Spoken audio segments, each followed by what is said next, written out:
I grew up in a strong Irish Catholic family in the south suburbs of Chicago. My brothers and I were raised to have pride, honor, loyalty, and above all else, strength. The American part of my Irish American heritage began in 1898 when Frank Donahue came to America. His house had burned in Dingle Bay, Ireland, so he jumped the next boat to the country that had streets paved in gold, America.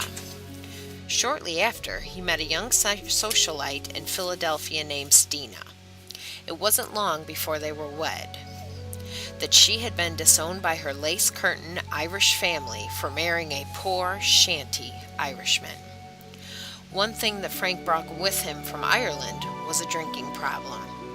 Unaware of the years of torment in the name of alcoholism, Stina still gave birth to their first of 5 children, Joe. Having grown up with a controlling, abusive, alcoholic father, left Joe with little hope of having a different life.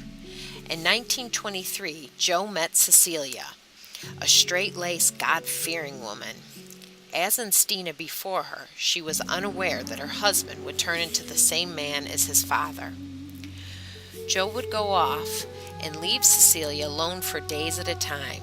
He would lose job after job after job. However, Joe wanted a child, and shortly after came Joey, who would be my beloved grandfather.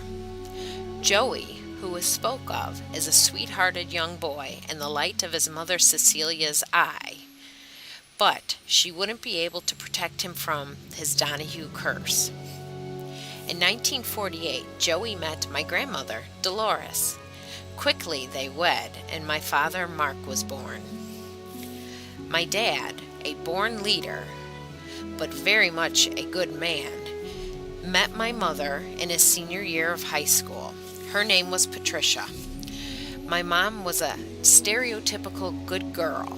She went to an all-girls Catholic school and was a freshman when she met my dad.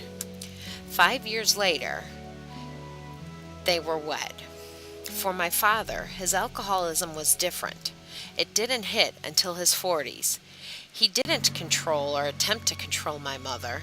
He would never hit a woman and was never mean to any of us. To date, after working for 37 years at the same job at Sears, he retired. Now 4 o'clock in the evening is when beer time is, and he is passed out by 9. Then came my own marriage. This time it was I, a Donahue woman, who married someone with an alcoholic problem. I married Dan, and we were married for 7 years. He was a terrible, violent, wicked drunk, but I stopped the curse. I divorced him. Hopefully for my generation, this will be the start of a new Donahue line.